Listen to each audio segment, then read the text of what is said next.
the sample for "What's Your Phone Number"? Oh yeah, for Tupac. Yep. Mike's favorite song. No, that's the worst song on that album. Yeah, that's the worst song. Easily the worst song on that album. Should have been on Art of War. Juicy J posted a tweet that caught my attention, being a producer, just being an artist, creative. He said, "Peace and love, 3-6 to 3-6 Mafia." Try that again. All right, you want me to go? No, again? I just want you to read it again. Peace and love to 3-6 Mafia. Great to witness our music still going strong like it never left. 𝐿𝐴𝐹. People across the world sampling and remaking songs that we are grateful, and we thank you all. Greatest group of all time. #.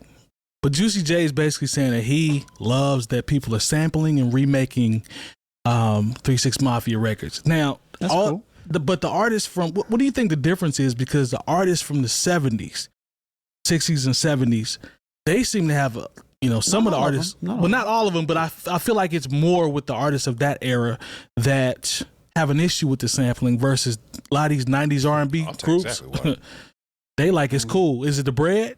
I think because a lot of those artists from the 70s, 60s, 70s, maybe in the 50s, they didn't have their paperwork together. So even when somebody sampled them, there are people who've had their music sampled and they don't even have to ask the artist because somebody else is administering their actual masters and their publishing. It's different with Juicy J and DJ Paul because you got to call them directly and they get a nice percentage of whatever you do. All the stuff that gets sampled from Parliament Funkadelic, that doesn't go to George Clinton. That's a good point. Now he's never been one to look down on. He's worked with a lot of, especially on the West Coast, those artists, and because they've shown him love and they've actually been able to create new work together. They definitely took care of him. That's facts. There are a lot of these artists. They see okay, you're gonna sample my music, and plus they didn't see the vision at the time either, because it's okay.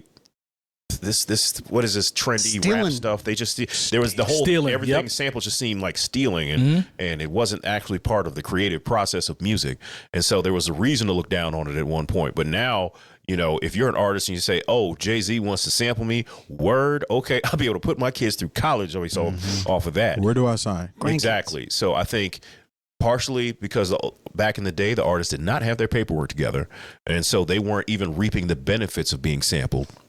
And also, they didn't see the vision. They didn't see how, if these records continue to make money over a long period of time, and it's just stack up. Just think about it with, we talked about it in the Transformers movie. Right. Like you had the Biggie Small song in whoever he sampled, they got a check too. Yep. And here, this song is almost 30 years old, based off of a song that might have been 15 or 20 years old, generating more money for you.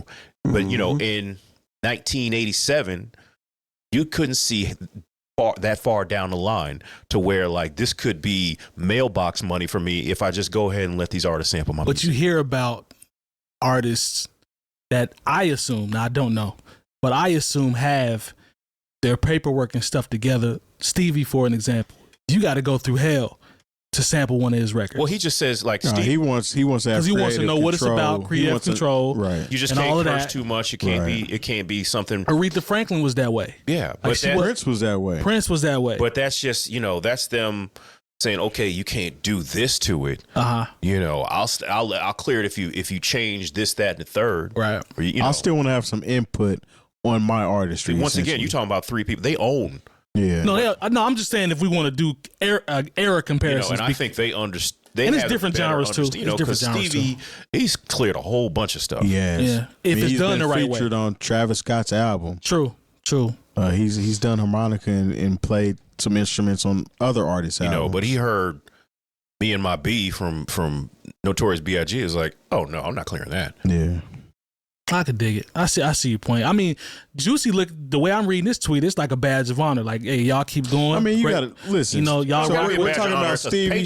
We're talking about Stevie Wonder's content and Juicy J's content. Well, I just threw. We have one artist that says "slob on my knob." for what I'm saying? I know. Somebody else bought. He wrote "Ribbon in the Sky." Come on. So my expectations for this sample that you're doing. He doesn't care. It's just like just cut the check. Yeah. Yep. You can have it. Well, initially, like Michael McDonald was not happy about Regulators. Yeah. You know, but now I've seen, you know, Warren G has come out at Michael McDonald shows. Yeah. Oh, they bet and chopped Because it the up. song is huge. Sting gets paid Good point. literally every day off of Missing You. Yeah. Every day. You know, because a lot of times, Not based upon plays. No. No matter Every day. what, every day, no Every matter single what. day. Yeah. Yeah, he verified that. I see your point. It's just I don't see it too often. Hey, we getting sampled out here. It's cool, but to your point, it's a check, and it's also, I guess, it enhances your legacy because it's always going to be flipped and it'll be around. So you can look at it twofold. We getting the bread and its legacy. I think personally, I would still want to have kind of the Stevie Wonder energy approach to it because I would want to kind of not necessarily police, but monitor what my stuff is doing, even though somebody else is using it, even though I'm getting paid. What you think, Lon? You more on the bag side, or you more about the approach that Terry just said, the Stevie approach, we'll call it. I understand both approaches. I think the important part is just. I think I probably lean more towards Stevie's. The Stevie side? Yeah, because I'm sure you don't want MAGA sampling your no, not at all. Your new Proud to Be an American beat.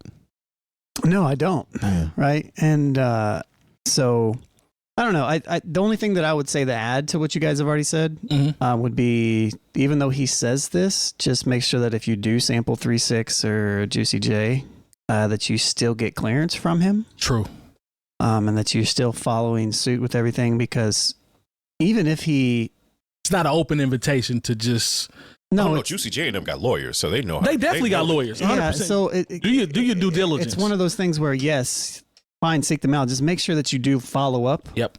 If this is you, and also, like, I'm almost 100% certain that Juicy J and 3-6 Mafia does not have 100% ownership of everything that they've done, because they may have also sampled stuff as well.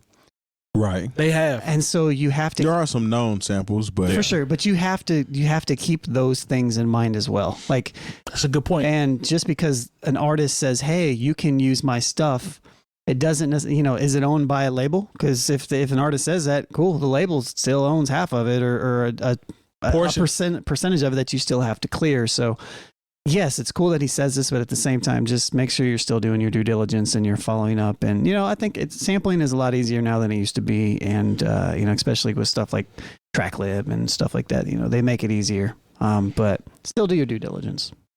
That's good advice. Yeah. That's good advice. I'm like you said, Terry, I think I'm with you guys on the Stevie approach, but Long makes a good point when he says you can see both sides, because this is clearly about they trying to run it up. So I'm not mad at it. I'm not mad at it at all. No, I'm not mad. I mean, I think to your point too, like most of the time, I probably would not care. But there's that one or two time where it's just this one artist that I just don't like. Yeah. Whatever they're about, their persona, whoever they are, is like, no, you cannot. No. So I would never let it just be a blanket statement. Yeah, because Prince didn't clear the original sample for Nasty Boy for Notorious B.I.G. But for whatever reason, he cleared the sample for What's Your Phone Number. For Tupac. Yep. So that's Mike's favorite song. No, that's the worst song on that album. Yeah, that's the worst song. Easily the worst song on that album. Should have been on Art of War. Shout out to Juicy J and 3-6 Mafia. They get into that bag, and they do have a catalog that is getting flipped. Yeah. But Lone, I can think of Willie Hutch off top. Juicy J got some of the best Willie Hutch flips I've ever heard. But that is going to get chopped down. More than once. Yeah. That, to Lone's point, though, that's definitely going to get chopped down. When it's time, we'll just say that. Yeah, your splits are going to be crazy. If some of these people, you sample them, some of your favorite producers, like that one time they used the sample, your splits are going to be real nasty. Yeah. You better find a way to perform that song.